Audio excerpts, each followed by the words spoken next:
And now I'm talking to Kathleen Conlon from VLM Ireland. Kathleen, how's it going? That's going great. Thank you, Darren. I'm here in Dublin today for a VLM purpose. We have our VLM fundraising ball tonight in the Gresham Hotel. So I'm looking forward to that. Yeah, that's great. I was reading on your website about it. I didn't actually realise it was on tonight. It's only on once a year, isn't it? So it's interesting that I'm interviewing you this week, and out of the whole weeks of the year, that it happened to be on the weekend of your ball. But we can talk about that in a few minutes, maybe. Kathleen, could you tell us a bit about yourself, please, and tell us who are VLM Ireland and the work that you do with them, please? Okay, well, maybe I'll start with VLM Ireland. VLM stands for Vincentian Lay Missions, and they really are the mission wing of Vincent de Paul. They were set up, it was set up by the Vincentian priest, Father Michael McCullough, with the support of the Vincentians way back in 2002. So it's a very young, very new organisation. I suppose I became involved with VLM in 2008. My personal circumstances had changed. I had lost my husband in 2005. My children were growing up. I was a teacher. I was in the Educate Together school in Sligo. I was deputy principal, and I was moving into the principalship in that school. And I thought maybe now is my time to do something, to experience what teaching would be like in a whole other culture, and maybe a chance for me to be challenged differently. And challenged differently, I certainly was. So anyway, I went for my interview in 2008, got accepted. It's not always that easy to get accepted by VLM because they have very strict criteria, which I thought at the time was a bit unfair, but having the experience of going to Ethiopia, of course they were absolutely right, because it is a huge challenge to our psyche, to our culture, to our, I suppose, health issues, all of that. And you need to be very well prepared and very strong for doing something like this. But anyway, I went in 2008, and I've gone back every year since then. So I suppose that says something about what VLM means to me. Yes, remarkable. So you've gone every summer for the last 8 years, yeah? That's right, yes. That's remarkable, yeah, we work on a summer program with street children. These would be children who come in from the countryside, who are very often picked up by the police. The Daughters of Charity, the Vincentian priests, are part of the support network for these children. They find foster homes for them. They support the families financially who support these children and send them to school. And the whole idea is for us to improve their levels of English and mathematics, so that at the end of primary school that they can pass an exam that will allow them continue on into second level. Because if they do not pass an exam at the end of primary school in English and maths, because all second level education is through English, their language is Amharic, a totally different, even Fidel. But if they don't pass an exam, they're just destined to a life on the streets. So the summer program is there to support these children. Some of these children are 13, 14, 15, 16, 17 years of age who are trying to pass this exam so that they get accepted into second level. Their enthusiasm for learning, their joy at being able to come, their hunger for advancement, all of that is just incredible. And such an experience for us, because there is certainly no such thing as any truancy, no such thing as any inattentiveness, no such thing as any unacceptable behaviour. And it is such a pleasure to be able to teach to such a willing audience. And now, in the last number of years, children have been coming back to see me who have passed their exams, who have gone through second level, and some of them are now in university and studying to be, to be professionals and to support their own country. And it is so rewarding. Believe me, it is just, I think, one of the greatest things I have been able to do in my life, and I feel so privileged to have had this opportunity. And as I said, I do it through VLM. This organisation, they're based in St. Peter's in Phibsborough. You can have a look at www.vlm.ie. and they're a very small organisation, and they send not just teachers but people who have skills maybe in administration, people who have been working in the civil service, students who want to take a year out and do something completely different, something to add to their CV. My goodness, if some young person was presenting themselves for me for a job and they had done something like this, for me, I would just say, I would look at that person a second time. So it's a great opportunity for young people, for people who are retired. So many people in Ireland are retiring now so young with all these skills, and they are lost, not just to the country, but lost globally, or they can be lost. And I would say to people, particularly if you are well enough, have a look at VLM.ie. There are great opportunities there, and something there that might appeal to you and be attractive to you and change your life. Yeah, it sounds fascinating, Kathleen.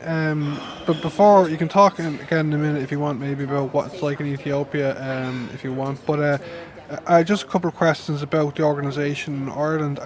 Is VLM an international order or solely an Irish-based order? And do you have to be involved with the Catholic Church to work with VLM Ireland?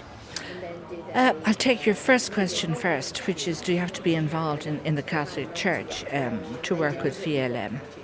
I suppose the short answer to that is you need to be respectful to the ethos of the Vincentian message, which is really about looking after the poor in the world, looking after our less fortunate, trying to support those who are not as well off or don't have the same opportunities as we have.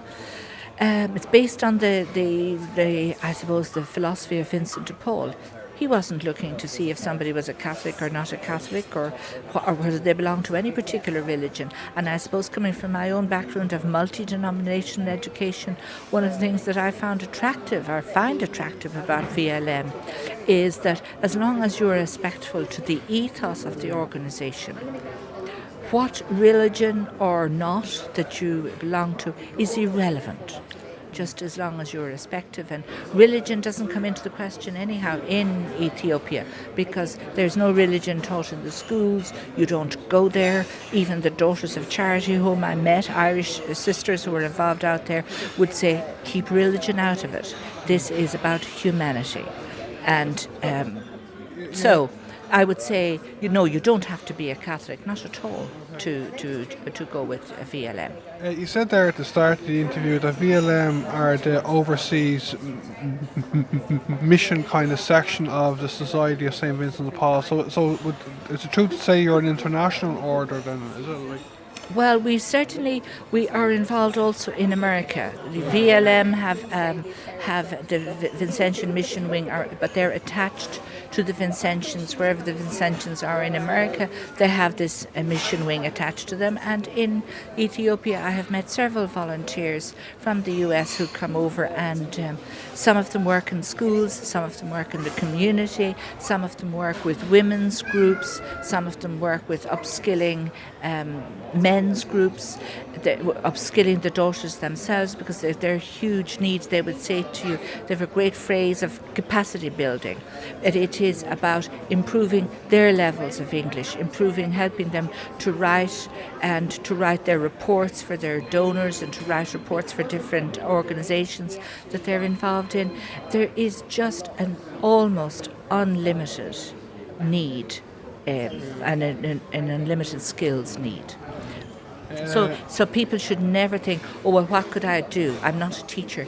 You certainly do not have to be a teacher.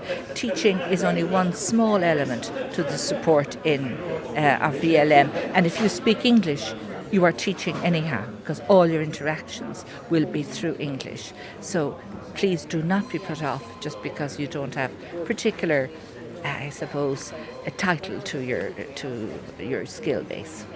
And what's the main language of the students in the classes? Like, I know the classes are through English, but do they have what do they speak like normally? The language of Ethiopia is Amharic, and Amharic it's a bit like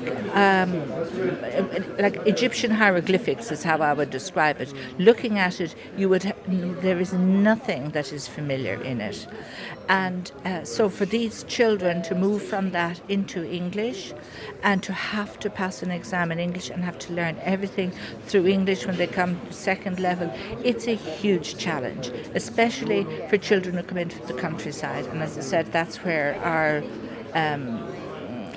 skills and our support comes into play. And they work so hard at it, and it's just unreal how much they want to speak to you in English. They want to try, they want you to listen, they want you to be speaking English to them, they want you to be playing games with them, doing art lessons with them, music with them, singing. All sorts of fun ways to learn is what it's about. And I suppose that's how we do it, that's how we up their language. Now we also, as I said, do some work with the teachers, because the teachers have said, you're offering all this support to the children, why not support us? So that's what we're doing more recently. And I suppose in a way that's a better use of some of our resources, because it will spread to many more people. I just have a couple of more questions, Kathleen. We also did an interview in Irish before this interview, so I don't want to keep you all day. Thank you. Yes. Do you have an office in Ireland, and could you tell us about your fundraising in Ireland, please? Okay. Our office is based, I think I might have said this already, but anyway, no harm to say it again. It's based in St. Peter's in Phibsborough, www.vlm.ie. And the office is supported by the Vincentians in Dublin. They help to financially support the salary for our administrator. So all the money that comes in to VLM, all the money that we get as volunteers who support us, all of that goes directly into the projects in Ethiopia. It goes directly to the people, goes directly to the schools, goes directly into whatever the projects are, whether it is a gardening project, or an agricultural project, a feeding project, a skills-based project, whatever it is, a medical project, all of these, or an eye clinics project, whatever it is, it goes directly there. And as I said, there's just one administrator involved, and their salary is primarily financed by the Vincentians directly, and maybe some expenses around the office and all that. Our major fundraising events for that are done by something like tonight, which is our fundraising ball.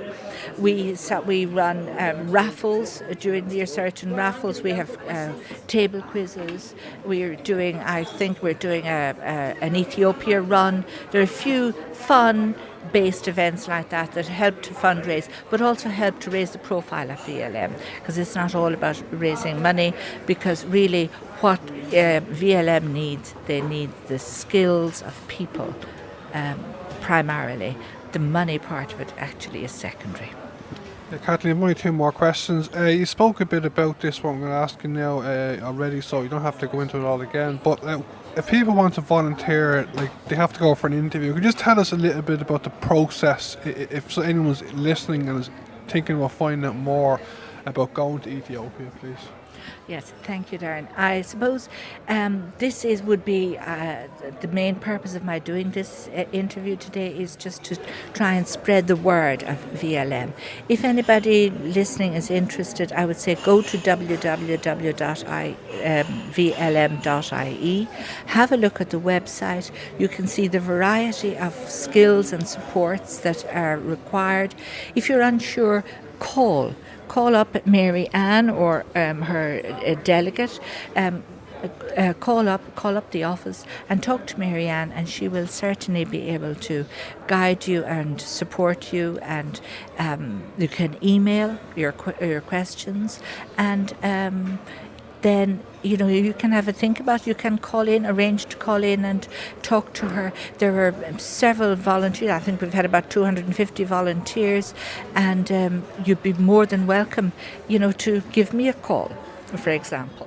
And I know many other volunteers would be more than happy to take your questions or your concerns. We'd be delighted to do so. Okay, finally, Kathleen, if you were to give a summary to our listeners on the value of doing voluntary work with VLM Ireland, what would you say? Just a summary. Well, what I would say, Darren, is, we cannot affect huge change.